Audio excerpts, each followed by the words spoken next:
성서일과표가 제시한 오늘의 복음 말씀은 마가복음 7장 1절에서부터 23절까지 중에서 일부분입니다.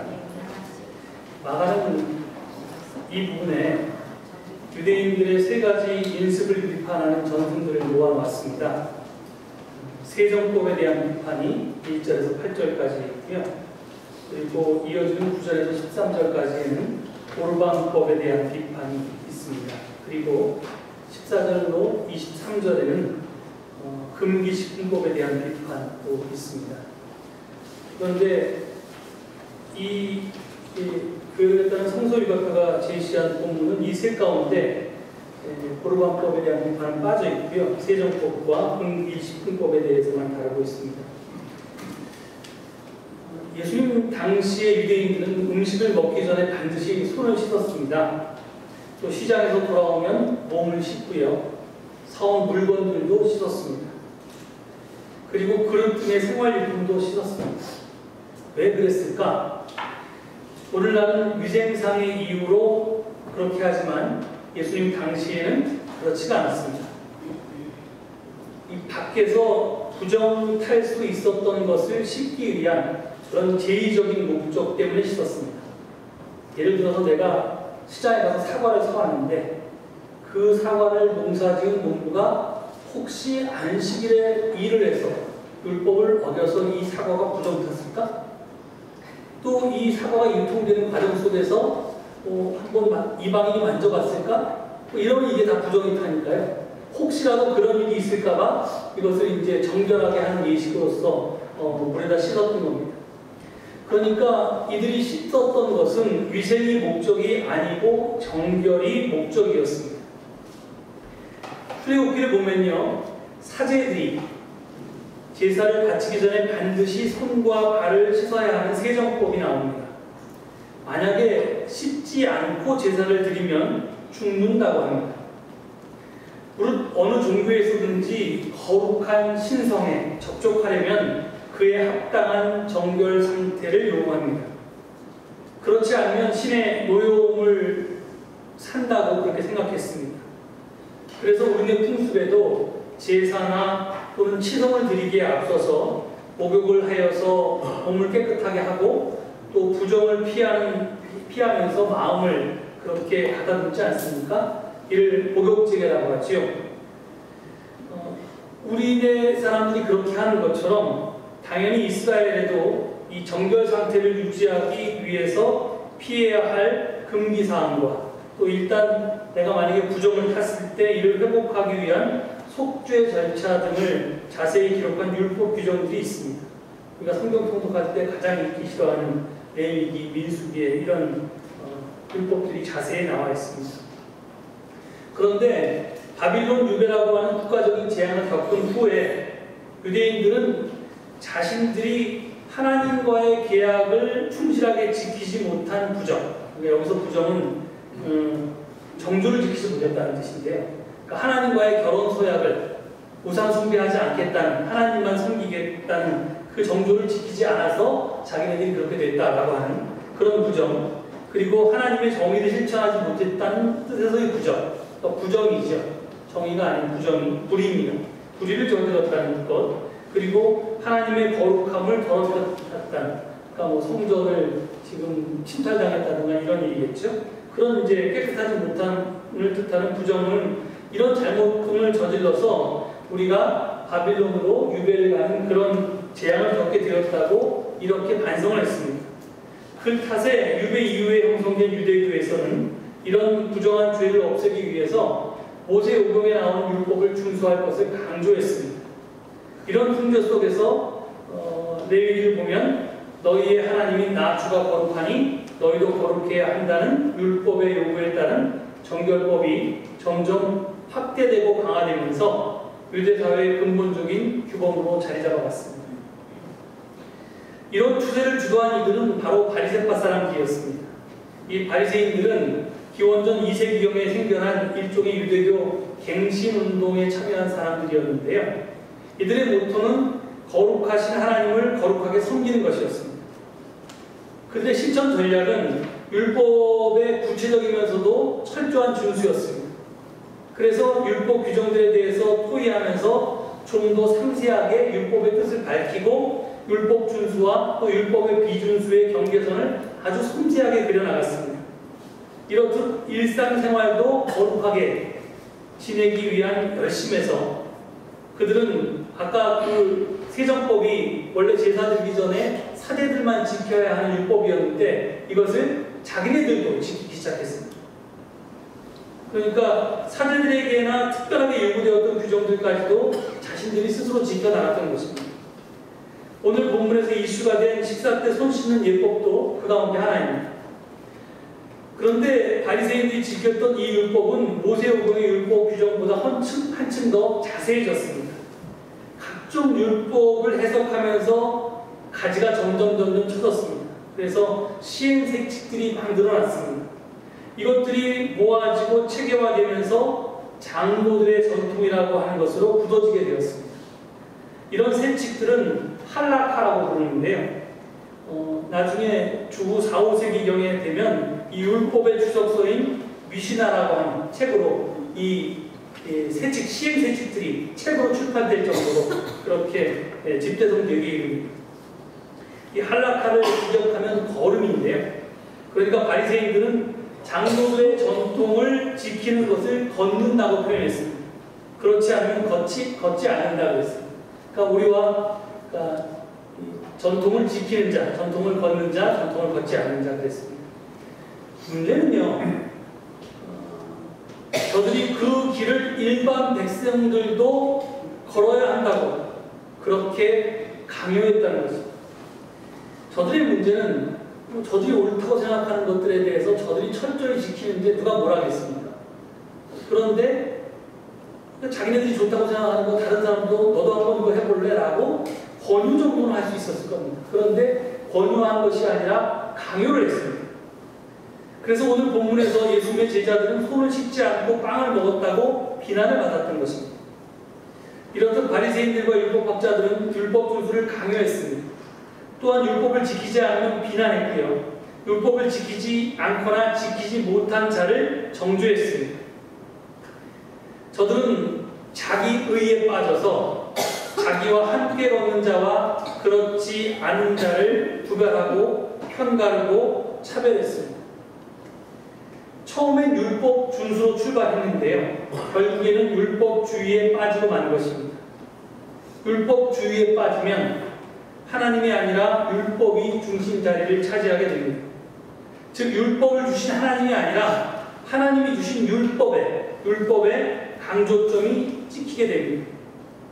하나님이 본이고 율법은 말인데 본말이 전도되게 된 것입니다. 그래서 어느새 속 알맹이인 내용은 사라지고 껍데기인 형식만 남게 됩니다. 그래서 예수님은 저들을 위선자라고 하는 것입니다.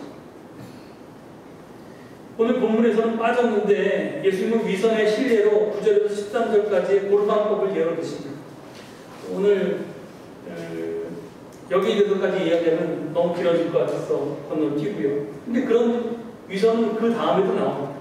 제가 아까 손을 씻는 또 뭐 물건을 씻는 그릇을 씻는 세정법 말고 그 다음에 이어지는 게 15절에서 23절까지의 금기 식품법도 있다고 했는데요. 여기에 대한 비판도 오늘 소개되어 있습니다. 이 금기 식품법도 수많은 위선자를 양산했습니다. 어떤 유대인 상인이 사업차 거래하는 폴란드 고객의 집에 초청을 받아서 갔답니다.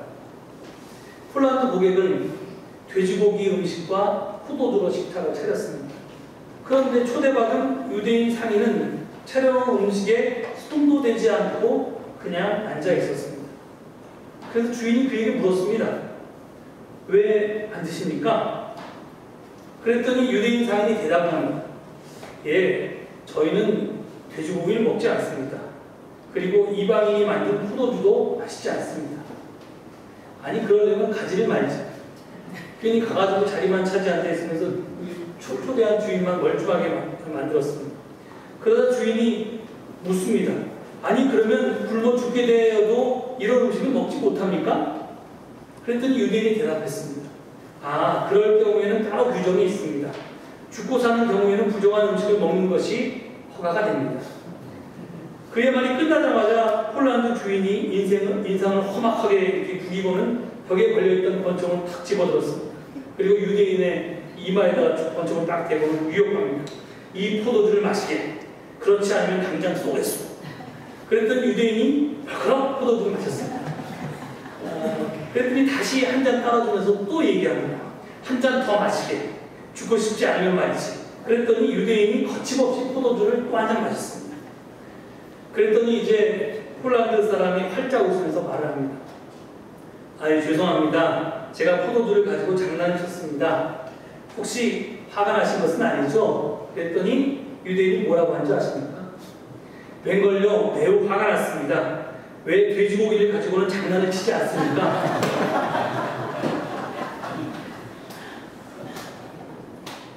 이렇게 위선이라는 거죠. 이게 율법주의입니다. 레위기와 신명기를 보면요, 정결한 식품과 불결한 식품을 가려놓았습니다.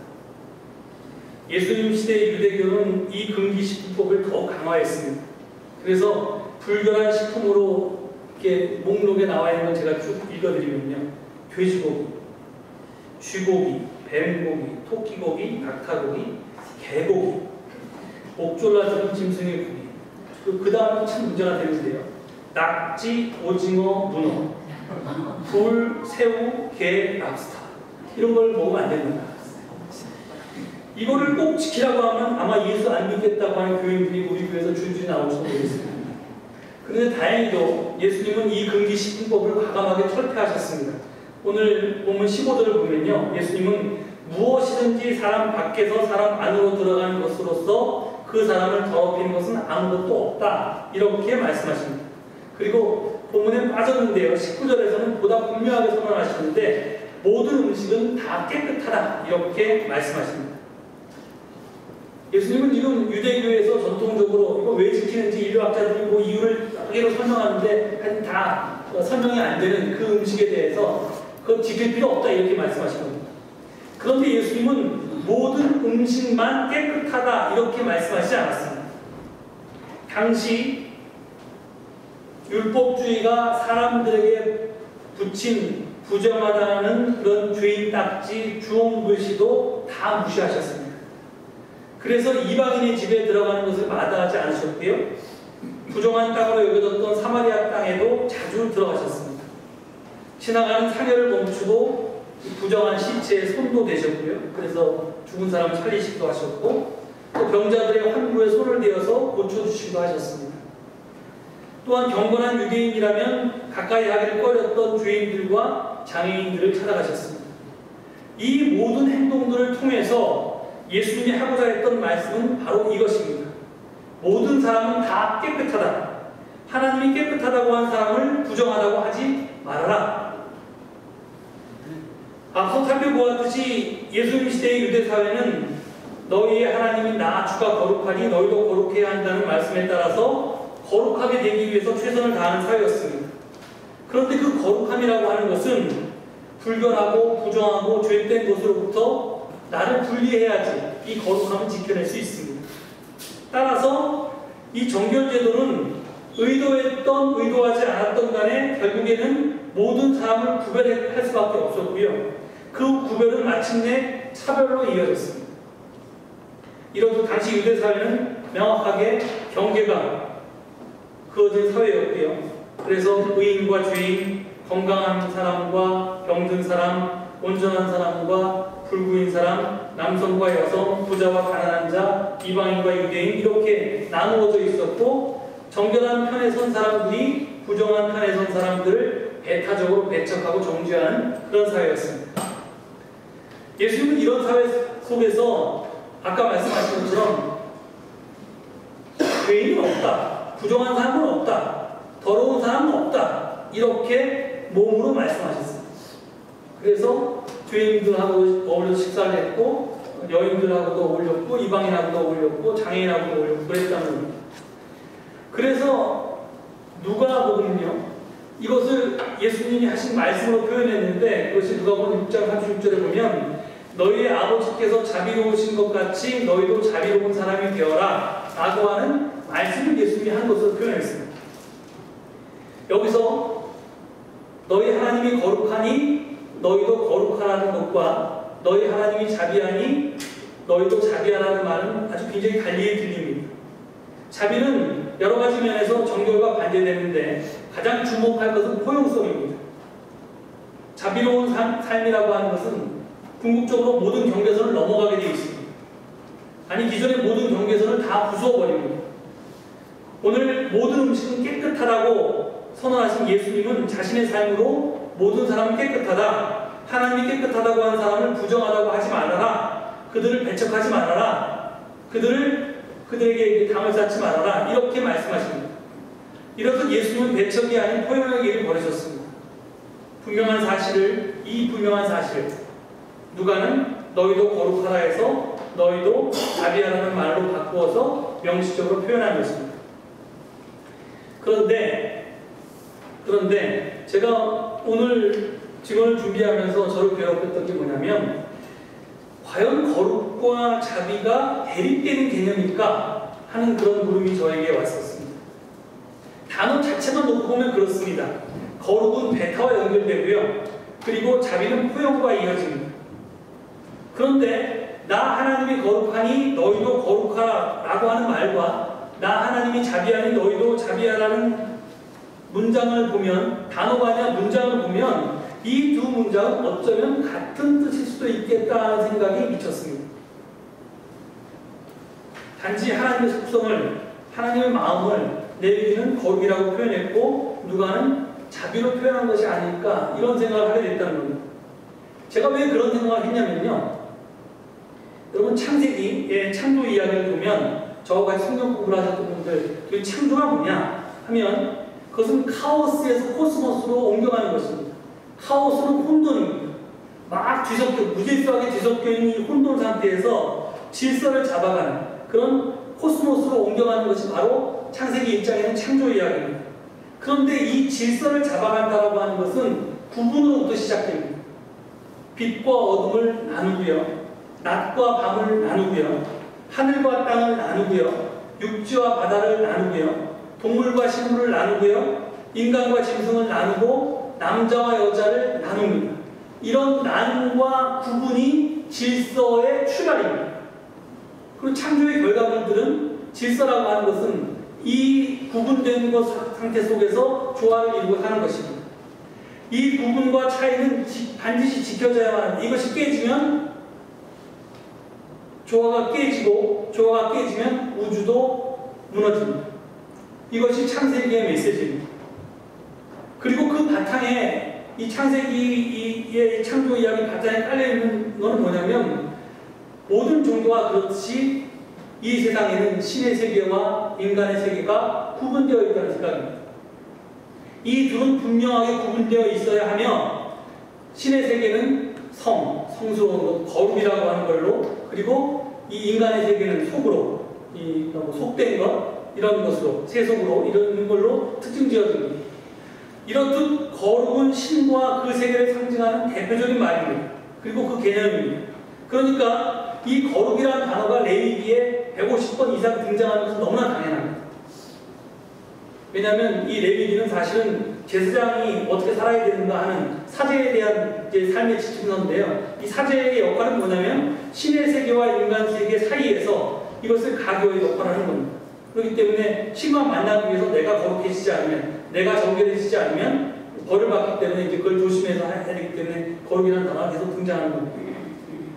그런데 문제는 뭐냐면요, 하나님이 거룩하다는 것에 대해서 여러분들이 아니다, 하나님은 거룩하지 않아, 이렇게 얘기하실 분은 아마 없을 겁니다. 모든 인간은 다 신의 세계는 거룩하고 성스럽다고 생각합니다. 이것이 우리의 인식의 출발입니다. 그런데 그 거룩하신 하나님께서 여기까지만 말씀하셨으면 문제가 없는데 그 다음에 뭐라고 말씀하시냐면, 내가 거룩하니 너희도 거룩한 백성이 되라, 이렇게 말씀하시는 겁니다. 이게 무슨 말이냐면, 세계는 반드시 구분되어 있어야 하는데, 차이가 있어야 하는데, 신의 세계와 인간의 세계가 분리되어 있어야 하는데, 지금 거룩한 하나님이 내가 거룩하니까 신의 특성인 이 거룩을 너희도 닮으라고 얘기하는 겁니다. 하나님이 거룩하다는 말로 끝나면 아무런 문제가 안 되는데, 너희도 거룩하라는 말을 하는 순간 신과 인간의 세계의 경계가 허물어집니다. 이 문제에 대해서 우리에게 질문하고 있는 성경이 바로 레위기입니다. 그리고 오늘의 정리할 것입니다. 다른 말로 하면 인간도 너 나처럼 살아라, 나처럼 되라, 이렇게 말씀하시는 겁니다. 저는 이 명령을 하나님의 영역으로 넘어오라는 것 이외에 다른 어떤 것으로도 이해할 수가 없습니다.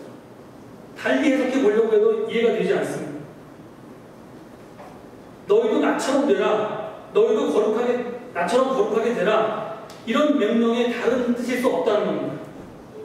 근데 이 말을 너희도 나처럼 되라는 이 말을 누가 레위기와 달리 하나님이 자비하니 너희도 자비하라는 말로 표현을 바꿔서 표현한 것뿐입니다. 표현만 다를 뿐 본질은 똑같습니다. 우리더러 하나님처럼 되라는 겁니다. 그런데 과연 우리 인간이 하나님처럼 된다는 게 가능할까요? 이 불가능이 어떻게 가능해질 수 있을까요? 이 도전 앞에 서 있는 게 우리 그리스도인입니다. 창세기는 사실은 이미 이것을 답했죠. 우리 속에 하나님의 형상이 담겨져 있다. 우리는 하나님을 닮았다. 이렇게 얘기합니다.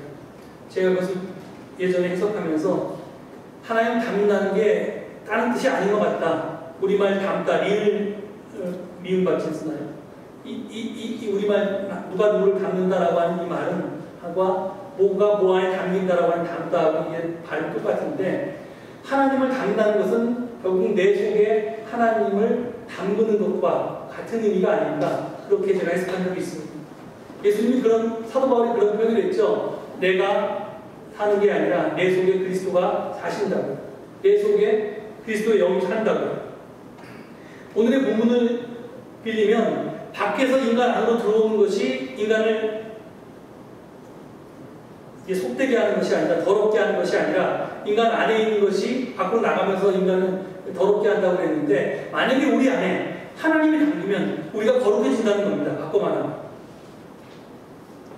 우리 안에 하나님의 마음이 이식된다면, 내가 하나님의 마음을 갖게 된다면, 하나님의 영, 성령이 내 속에 사신다면, 그렇다면 우리가 하나님처럼 거룩하게 되고 하나님처럼 자비하게 되고 이 세상이 바뀔 수 있다는 겁니다. 이 하나님의 명령 앞에 구약이나 신약이나 모든 하나님의 백성들이 서 있는 겁니다.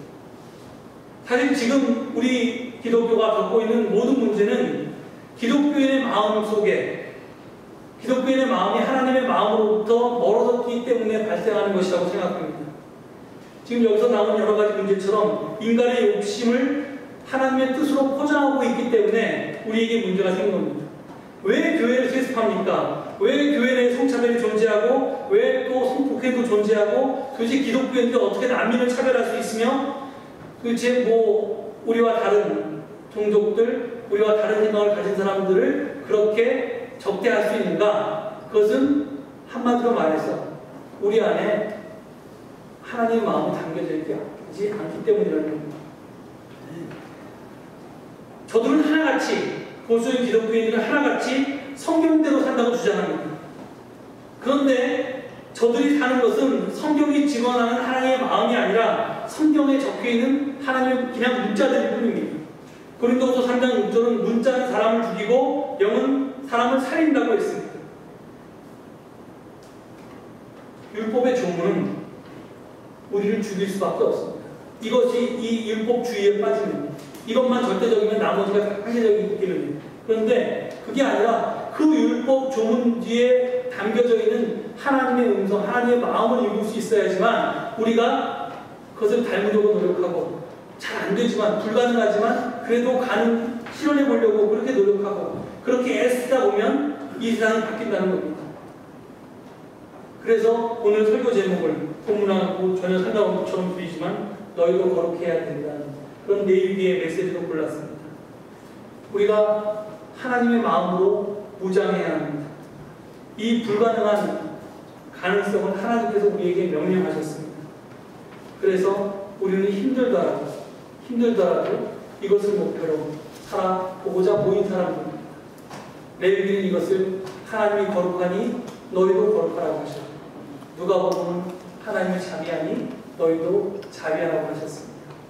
우리 이 명령을 쫓아서 하나님을 우리 안에 진정으로 모시고 하나님의 마음으로 살아갈 수 있는 우리 모두가 되기를 간절히 축원드립니다. 기도하시겠습니다. 하나님, 당신의 말씀 앞에 우리는 그렇게 살 수 없습니다. 그저 믿기만 하렵니다 하며 외쳤던 저희들이 부끄러워집니다.